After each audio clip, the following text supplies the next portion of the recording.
안녕하세요. 오늘 영상에서는 전설적인 헤지펀드 매니저 마틴 테일러의 투자 알고리즘을 알아보겠습니다. 거시 경제 분석과 구조적인 변화, 그리고 기업 기초 체력을 하나로 통합한 거장의 퀀트 멘털 전략입니다.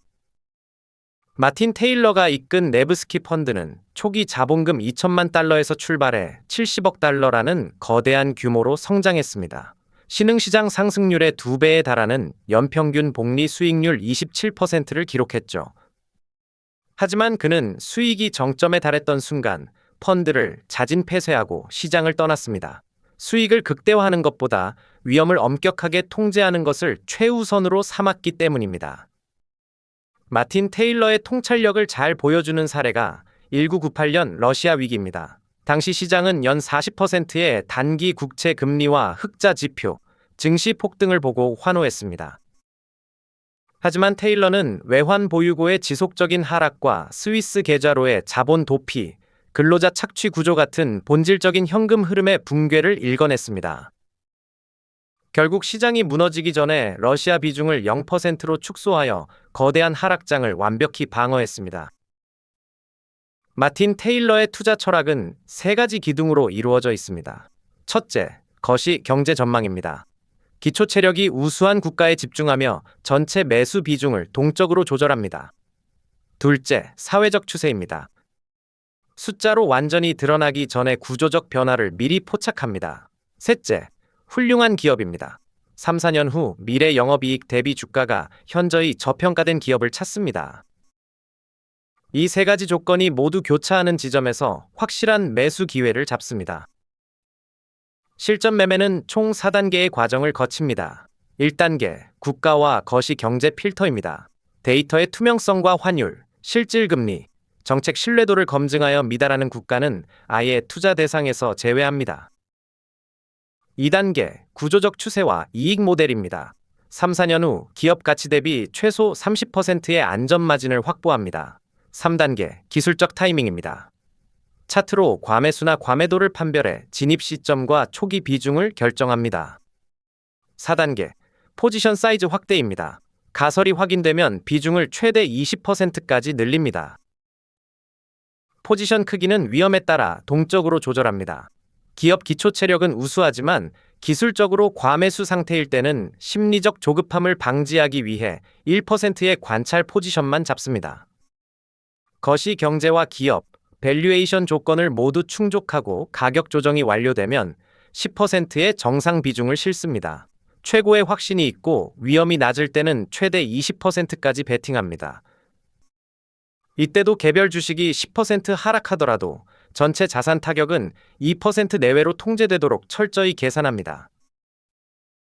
2011년 당시 시장은 애플 주가가 이미 너무 올랐고 미국 내 점유율이 한계에 도달했다며 오판했습니다. 하지만 테일러는 미래 가치를 역으로 계산했습니다. 글로벌 인구 대비 중국 내 판매량이 극초기 단계라는 점을 파악했고 3, 4년 후 영업이익 기준으로 미래 주가 수익 비율이 4.8배에 불과하다는 계산을 얻었습니다. 경쟁사의 몰락까지 예견한 테일러는 최고의 확신을 가지고 포트폴리오의 20%를 애플에 집중 투자했습니다. 마틴 테일러에게 차트는 기계적인 매수 도구가 아니라 알람 장치였습니다. RSI가 3년 최저치로 떨어진 극단적 과매도 구간에서는 기계적으로 사지 않고 급락 원인이 가격에 다 반영되었는지 펀더멘털을 재조사했습니다. 반대로 과매수 구간에서도 매수를 포기하지 않고 초기 비중을 줄여서 대응했습니다. 시장이 투자 아이디어를 알아채기 시작하는 돌파 신호가 나올 때 비중을 완성하는 계기로 삼았습니다. 많은 투자자들이 과거 가격 변동성에 의존해 기계적으로 손절매를 합니다. 하지만 테일러는 가격 하락을 매도 신호가 아닌 매수 기회로 보았습니다. 그 대신 아이디어의 전제가 무너졌을 때 실행하는 가설 손절을 적용했습니다. 국가 통계나 정책 신뢰도가 훼손되거나 장부상 회계와 실제 현금 흐름이 불일치할 때, 경쟁사의 우위가 확인될 때 즉시 청산했습니다. 빗나가는 때가 대부분이지만 오를 때 크게 벌고 틀렸을 땐 재빠르게 청산하는 것이 핵심입니다. 테일러는 거시 경제 전망에 따라 순매수 비중을 20%에서 110% 사이에서 유연하게 조절했습니다. 여기서 중요한 점은 비관적인 위기 상황이라도 순매수 비중을 0%로 만들지 않고 최소 20%를 유지했다는 것입니다. 포지션을 완전히 비워두면 시장이 갑자기 반등할 때 조급하게 추격 매수를 하다가 손실을 볼 수 있습니다. 소규모 포지션을 남겨두어야 반등 시 심리적 저항 없이 유연하게 비중을 늘릴 수 있습니다. 마틴 테일러가 펀드를 폐쇄하고 시장을 떠난 진짜 이유입니다. 5가지 환경적 전제 조건이 무너지면 아무리 정교한 투자 모델도 무의미해집니다.